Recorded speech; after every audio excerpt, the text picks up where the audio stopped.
इस वक्त सलीम सीधा मौजूद है। सलीम जी, कैसे देख रहे हैं ये जो आतंकवादियों ने किया, वहां पर जो सैलानी घूमने गए थे उनको किस तरीके से बर्बरता से उनके संग ये इस कांड को किया, गोलियों से उनको भूत दिया, क्या कहेंगे?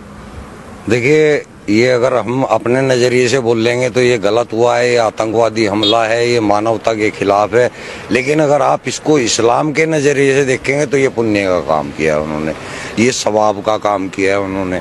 ये कुरान के स्क्रिप्चर सूरह तौबा की जो 5 आयत है उसके अंदर सेम टू सेम यही प्रक्रिया लिखी है कि काफिरों को जहां पाओ वहां देखो, उनको मारो, घात लगा करके उनको मारो। इन्होंने भी तो वही किया, घात लगा के मारा, बाकायदा उसकी रेकी हुई है। घात क्या इस्लाम में ही लिखा है, कुरान में ही लिखा है किस तरीके से निहत्थे लोगों को इस तरीके से देश के वासियों को भून दिया जाए, उनको मार दिया जाए? आइए, मैंने कुरान की तो आपको आयत बताई है, जो सूरह तौबा है, कुरान की 9वीं सूरह है और उसकी 5वीं आयत है। वहां पे ये लिखा हुआ है, सेम इसी तरह बर्बर तरीके से मारने का लिखा हुआ है।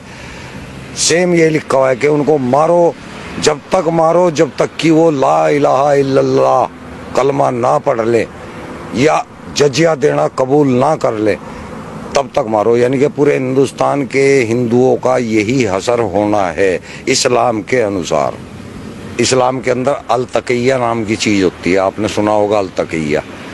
अल तकिया वो चीज है जब इस्लाम के अंदर हमें कोई ऐसा काम करना होता है जो कि सामने लोगों को नाजायज दिख रहा है, तो आपको वहां लोगों को तो नाजायज बताना है, लेकिन काम वो सवाब का करना है आपको। इसको बोला जाता है अल तकिया।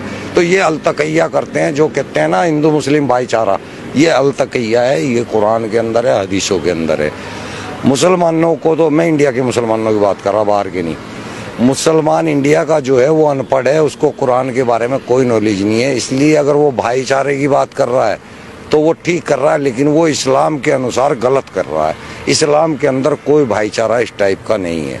इस्लाम के अंदर केवल मुस्लिम मुस्लिम भाईचारा है, हिंदू मुस्लिम भाईचारा कोई नहीं है। आप पढ़ के देखें या किसी आलिम से बात करके देखें। अब मैं भी आलिम ही हूँ, मैं आपको बता रहा हूँ।